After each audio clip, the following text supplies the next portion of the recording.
dari berlindung kepadamu dari kejahatan mereka. Ini doa kalau kita agak takut ya menghadapi musuh. Nah, Nabi Muhammad juga pernah gentar juga. Itulah kenapa saya selalu menyebut bahwa bashar manusia biasa, manusia itu Rasulullah itu diambilkan dari manusia bukan dari malaikat. Itu karena ya biar manusia itu enggak gini. Kenapa enggak dipilih dari malaikat? Karena biar manusia enggak, itu kan malaikat. Maka kemudian Allah mengutus Rasul itu dengan manusia yang punya lapar, manusia yang punya ngantuk, kemudian manusia yang punya takut juga, sehingga kemudian manusia tidak lagi punya alasan itu kan malaikat. Nah sekarang manusia ketika diajak ikut Rasulullah itu manusia seringkali begini, itu kan nabi, loh ya gimana kamu itu dikasih nabi yang berupa manusia biasa, itu biar kalian itu nggak ngomong itu kan malaikat. Sekarang dikasih manusia biasa, itu kan nabi, loh ya karepmu. Makanya kayak gini misalnya, dong ketika misalnya nabi takut, maka ada ayat, ada doa seperti ini. Karena kalau malaikat kan nggak mungkin takut. Maka ada misalnya rasa was-was di dalam hati, maka ada turun surat karena Nabi Muhammad waktu itu ya was-was gitu loh. Ketika lihat gelap gitu, takut gitu. Ya ada rasa begitu juga ternyata Rasulullah itu. Sehingga kemudian turunlah surat Al-Falaq. Ternyata Rasulullah juga mempan disantet juga waktu itu kan. Sempat itu disantet sama orang Yahudi itu. Sama penyihir-penyihir Yahudi itu. Tapi karena Rasulullah dilindungi Allah, maka turunlah surat Al-Falaq itu untuk melindungi dari santet. Atau pindah surat. Jadi ini menjadi dasar bahwa kayak doa-doa semacam ini itu doa-doa yang memang diajarkan oleh Allah kepada kita melalui hadirnya Nabi yang bashar. Makanya dalam surat Al-Kahfi disebut ana basyarum mislukum. Aku ini manusia biasa seperti kalian. Karena aku manusia biasa seperti kalian, ketika aku puasa aku itu juga lapar. Jadi jangan bilang Nabi kan nggak lapar, nggak gitu. Saya juga lapar. Maka ketika saya berpuasa itu saya juga berjuang untuk menahan lapar. Sehingga ketika kamu tak ajak ikutilah aku, fattabi'uni kata Nabi, maka sesungguhnya sama itu tak ajak untuk ya berjuang seperti aku. Nah kenapa aku kuat? Karena aku diberi kekuatan Allah. Nah kenapa saya diberi kekuatan Allah? Karena saya minta diberi kekuatan. Jadi kalau kamu juga ingin minta kekuatan seperti aku, ya minta kepada Allah. Tapi engkau kan Nabi lebih dekat, maka dekatlah. Itu loh, jangan jadikan malah status Nabi itu sebagai justifikasi atas kemalasan kita. Doa seperti ini juga ternyata Rasulullah misalnya menghadapi musuh itu pernah gentar juga. Nah, sehingga ketika sampean diajak berjihad kalau ada rasa gentar, itu jangan lalu ngomong Nabi kan Nabi nggak punya gentar, tapi kemudian berdoa semacam ini. Allahumma inna naj'aluka fi nuhurihim wa na'udzubika min syururihim. Ya. Bismillahirrahmanirrahim. An Ibnu Umar radhiyallahu anhu anna Rasulullah sallallahu alaihi wasallam qala al-khairu maq'udun fi nawasiha al-khairu ila yaumil qiyamah. Muttafaq alaih. Dari Ibnu Umar radhiyallahu anhu bahwa Rasulullah SAW bersabda, kuda itu selalu diikat kebaikan pada ubukunnya sampai hari kiamat. Jadi kuda terutama yang dipakai untuk berjihad di jalan Allah ya, itu selalu diikat dengan kebaikan. Bismillahirrahmanirrahim. An Urwat al-Bariqi radhiyallahu anhu anna Nabiy sallallahu alaihi wasallam qala al-khairu maq'udun fi nawasiha al-khairu ila yaumil qiyamah al-ajru wal maghnam. Muttafaq alaih. Dari Urwa al-Badri radhiyallahu anhu bahwa Nabi sallallahu alaihi wasallam bersabda, kuda itu selalu diikat kebaikan, yakni pahala dan hasil rampasan perang pada ubuhnya sama pada hari kiamat. Kuda itu satu di antara binatang yang pengabdiannya kepada manusia luar biasa. Cuma kalau saya lagi nunggang kuda itu lihat-lihat kudanya. Kalau kuda-kuda yang di pantai-pantai yang kecil-kecil gitu nggak tega saya. Kayak kuda di pantai itu saya lihat-lihat tuh. Kalau mau lihat naik kuda itu, kalau lihat kudanya tinggi gede, yang ras beda itu memang berani saya naik, kayak kokoh gitu. Tapi kuda yang kecil gitu, iya saya kayak naik Mas Mizan terlalu kecil maksudnya. Emang kalau gendong Mbak Tumi gitu kuat ya? Belakang apa depan? Belakang kuat. Saya nggak menyamakan Mas Mizan dengan kuda, bukan. Maksudnya kalau saya lihat misalnya saya minta gendong Mas Mizan, nggak tega gitu loh. Tapi kalau saya minta gendong Mas Malik gitu, entah loh saya. Enggak, pas waktu sehat. Bukan pas usaha asam urat, enggak. Pas sehat lah. Kuda itu satu di antara kendaraan perang yang paling tangguh selain onta ya. Kalau makanya kuda itu dianggap tidak punya pusar ya, nggak diudel gitu. Dan kuda memang kan nggak punya udel katanya, karena dia tidak punya capek. Makanya kuda itu ada tukang pijit khusus kuda di delman, Dokar, terus kalau di Sembalun itu Cidomo, ya. Cikar enggak, cikar itu pakai sapi enggak saropan. Cikar itu pakai sapi. Itu ada tukang pijatnya sendiri. Nah, kuda itu kalau di zaman perang disebut khail. Kalau kuda yang mewah itu khail musawwamah. Mungkin kuda yang mewah sekarang itu ya kayak ada lagi di atas Pajero iki Pajero iki. Iki ning pasang panas njobo jero. Di atas Pajero sekarang ada. Kalau Pajero kan saingannya sama Fortuner itu yang baru itu ya. Tapi di atas Fortuner sekarang Toyota itu menghidupkan lagi Land Cruiser itu. Kalau Pajero mungkin harganya antara 700-an atau Fortuner yang baru itu mungkin 700-an. Kalau Land Cruiser itu sudah 2,4 M. Tuh. Berarti nggak boleh disenggol itu. Hah? Nggak boleh disenggol. Kayak sampean gitu dari jauh aja ngeliat itu, nggak boleh nyentuh itu. Nanti kotor. Itu orang-orang kaya melete itu ya. Nah, itu yang disebut khairil musawwamah. Atau kuda-kuda yang indah, yang kuat. Zaman dulu juga ada. Umar itu pernah dapat kuda semacam itu. Jadi kuda semacam itu kulitnya itu selain coklat ke merah-merahan ya. Jadi kayak warna kayak keemasan gitu. Dan kuda terkuat di dunia itu kuda Arab. Itu udah diakui, kuda terkuat di dunia itu kuda Arab. Makanya satu di antara kemenangan-kemenangan perang pada masa perang salib itu ya, Crusade, itu kekuatan kuda-kuda perang pasukan muslim juga.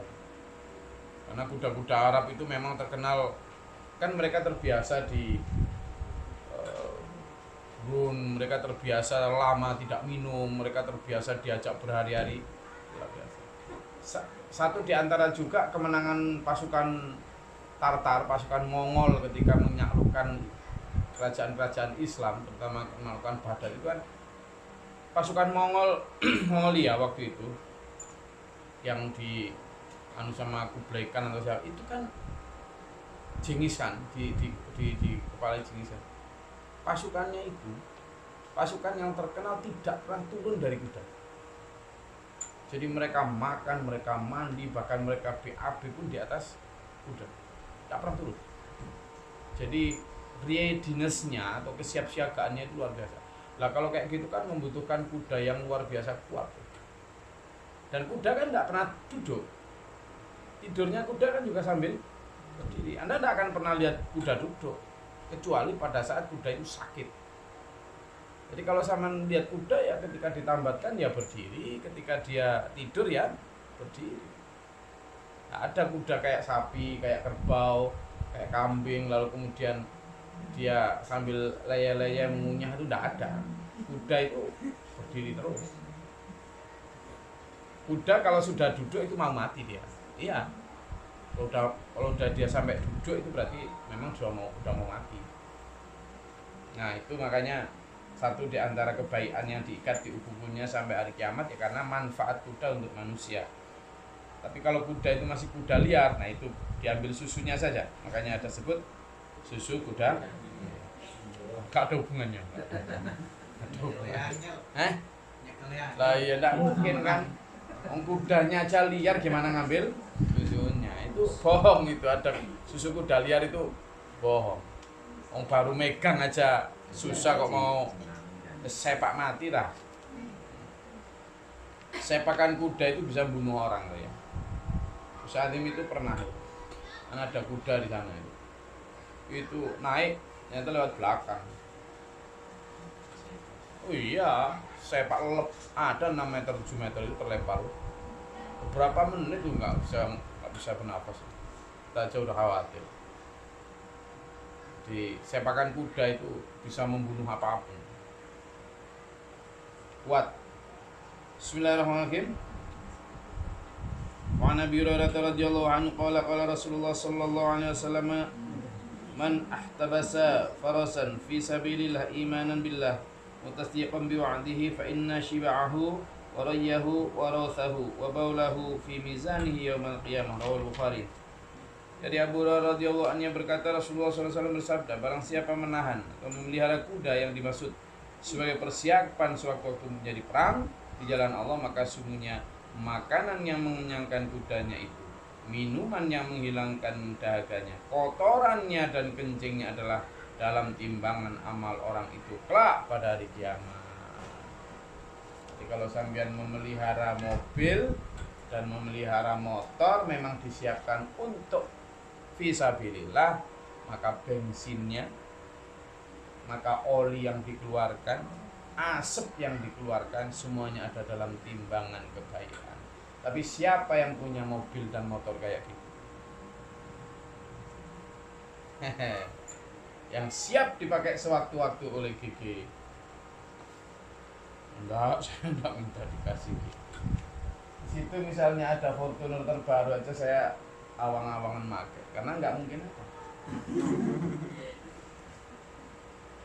Lah iya, lah kalau misalnya ada Gus niki untuk beli Fortuner, saya langsung nawar. Enggak usah Fortuner ya. Luxio aja lah. Itu dipakai untuk memperpanjang sewa tanah untuk pondok. Paling gitu saya. Enggak mungkin ya, Bu. Bukan enggak mungkin karena enggak ingin. Saya naik Fortuner terbaru itu, Mas Walu. Memang enak. Enak dan penuh dosa. Naik itu ya, naik mobil itu jelek. Pas naik itu buka itu semua orang kan lihat dulu ada orang nggak, kalau nggak ada orang nggak masuk. Nunggu ada orang dulu, dilihat dulu baru masuk. Parkir juga begitu, parkir nggak mungkin tempat yang jauh sepi ya, harus di depan misalnya restoran atau apa, di depan sih, dekat-dekat pintu orang lihat semua lah. Rugi kan beli mahal-mahal nggak ada yang wow. Di dalam juga gitu. Kalau ada apalagi becak-becak kecil gitu, aduh minggir. Perasaan sudah gitu. Psikis itu seolah-olah semua itu harus minggir demi dia. Pikiran tuh gitu. Makanya kalau ngebel enaknya tuh. Apalagi bannya tinggi gitu. Wah. Itu ada gonjalan besar-besar itu. Enggak kerasa itu. Apalagi yang matic gitu kan di sini. Jadi memang bikin orang susah kalau nggak sombong. Sedikit orang yang nggak sombong karena itu tuh sedikit. Orang yang nggak bangga kalau punya itu sedikit. Nggak tahu ada atau enggak. Apalagi kalau keluar kan kuncinya. Siapa? Itu yang Land Cruiser kan rugi kalau orang yang beli mobil di luar kebutuhan mobil itu kan nganter ya toh, biar nggak kehujanan nggak kepanasan kan gitu. Ketika misalnya Avanza harga 70 atau 80 udah bisa nganter dan nggak kehujanan kepanasan, lalu beli yang harga 600, apa yang dibeli? Ya gengsi lah. Dan ketika gengsi 600 700 sudah bisa dibeli, maka kemudian ketika beli lagi yang harga 1 atau 2 M, apa yang dibeli? Ya wow. Nah sehingga ketika nggak dapat wow, ya nyari wow, gitu loh. Nah, padahal manusia bisa jungkir balik karena nyari wow. Ya. Maka sampean kalau mau beli kayak gitu, beli sesuatu yang untuk persiapan perang. Perang kita ya jihad fisabilillah ini, kesana kemari berdakwah itu ya. Bismillahirrahmanirrahim. An Nabi Mas'ud radhiyallahu anhu qala jaa rajulun ila Nabi sallallahu alaihi wasallam binaqatin mahtumatin faqala hadhihi fi sabilillah faqala Rasulullah sallallahu alaihi wasallam laka biha yaumal qiyamah 700 naqatin kulluha mahtumatun. Dari Abu Mas'ud radhiyallahu anhu berkata, suatu ketika datang seorang laki-laki kepada Nabi sallallahu alaihi wasallam dengan membawa unta yang diberangus moncongnya. Seraya berkata, unta ini untuk perang di jalan Allah. Rasulullah SAW bersabda, untuk karena unta itu kelak di hari kiamat 700 ekor unta yang semuanya terberangus moncongnya. Kemudian belikan untuk agama Luxio 1, di sana nanti di akhirat dikasih 700 Luxio surga, tapi Luxio dunia itu aja Luxio dunia ada sewenangnya setengah mati mbak. Sewenangnya tak ganti sama Alphard nggak mau dia. Nggak bisa kita sana desa memang itu ya. Tapi ya irit akhirnya ya. Bismillahirrahmanirrahim. An Nabi Hammadin wa yuqalu Abu Sa'adin wa yuqalu Abu Asadin wa yuqalu Abu Amirin wa yuqalu Abu Amrin wa yuqalu Abu Al-Aswadi wa yuqalu Abu Abbasin Uqbah bin Amir al-Juhani radhiyallahu anhu qala sami'tu Rasulullah sallallahu alaihi wasallam wa huwa 'ala al-minbar yaqulu a'iddu lahum mastata'tum min quwwatin ala innal quwwata rumyah ala innal quwwata ramyun ala innal quwwata ramyun ala innal quwwata ramyun. Dari Abu Hamad ada yang menamakan Abu Sa'ud, Abu Su'ad, Abu Usaid, Abu Amir, Abu Amr, Abu Aswad dan Abu Uqbah bin Amr al-Juhani radhiyallahu anhu berkata, saya mendengar Rasulullah SAW sewaktu berada di atas mimbar bersabda, bersiaplah menghadapi musuh dengan kekuatan apa saja semampu kalian. Ingat kekuatan adalah memanah, ingat kekuatan adalah memanah, ingat kekuatan adalah memanah. Di kekuatan memanah ya. Maka belajar memanah itu penting. Saya dulu membayangkan MI itu 3 ekstrakurikulernya untuk fisik gitu ya, memanah, berkuda dan berenang, dan bisa itu diadakan di sini. Tapi ya sekedar mimpi. Bisa itu sebenarnya, karena itu memanah. Sekarang juara panah berkuda itu perempuan kecil berjilbab, orang Jawa Tengah. Lomba di Turki kan menang. Dan orang-orang kita, anak-anak kita kalau mau dilatih itu bisa juga. Beli aja kuda, beneran. Latihan di sini bisa. Wah, jadi satu-satunya MI memberikan di Denpasar ya, atau di Bali, pelajaran ekstra memanah dan berkuda serta berenang. Memanah bisa kita punya, kuda juga ada kan, tempat pacuan kuda di sini. Iya.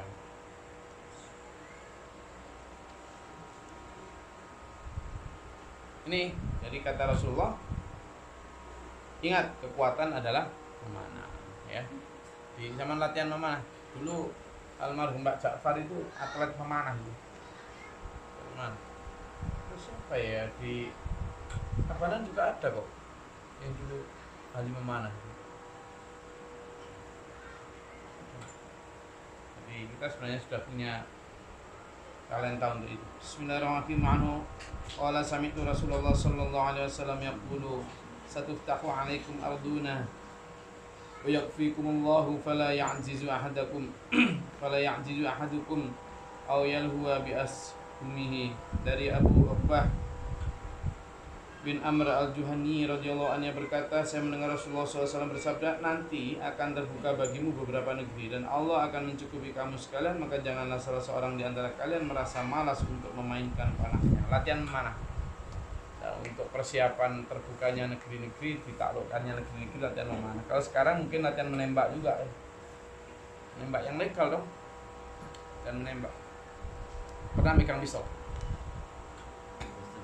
Enggak, pistol pernah.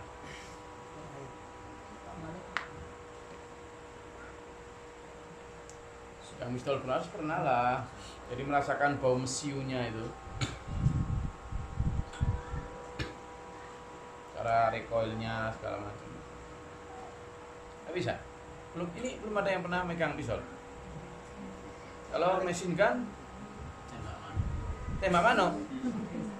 Kamu nggak step bos, karet itu lah. Tembak cecek gitu ya.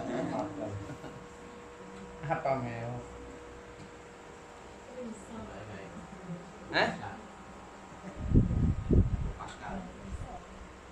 Karet. Harus bisa.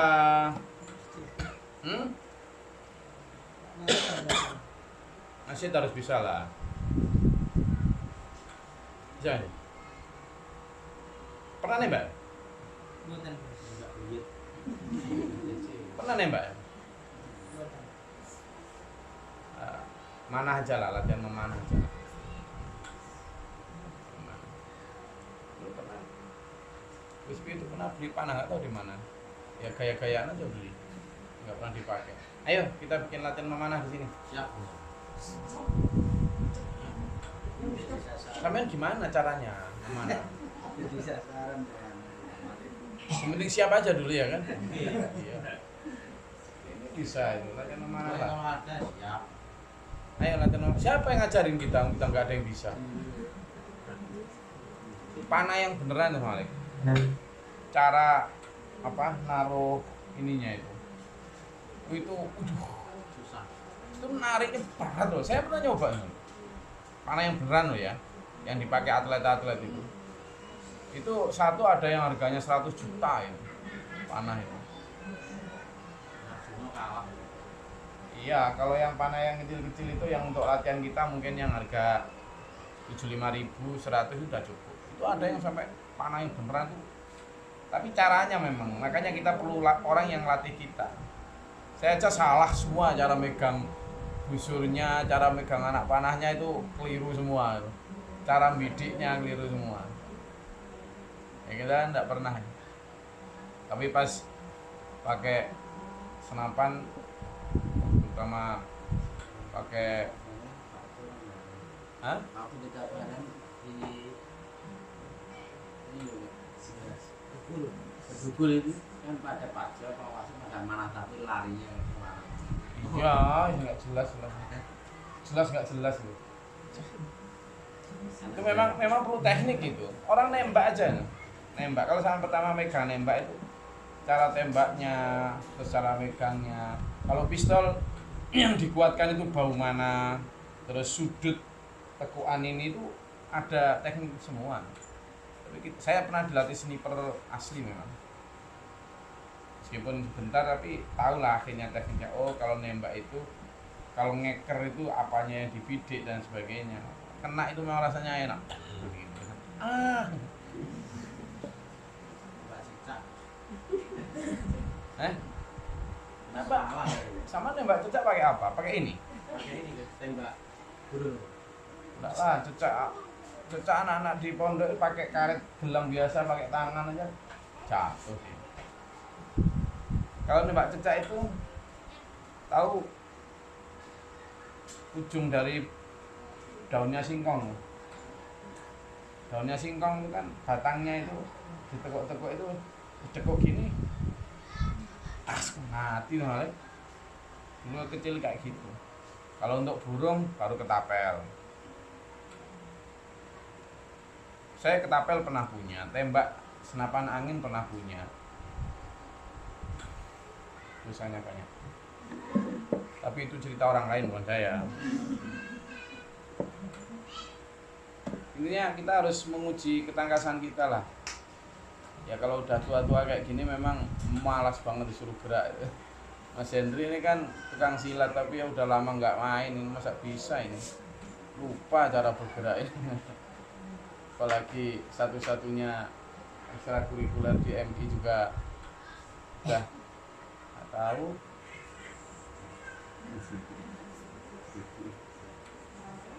Ada drum band juga nggak tahu, simbol. Bukannya ekstrakurikulernya simpatika. Assalamualaikum warahmatullahi wabarakatuh.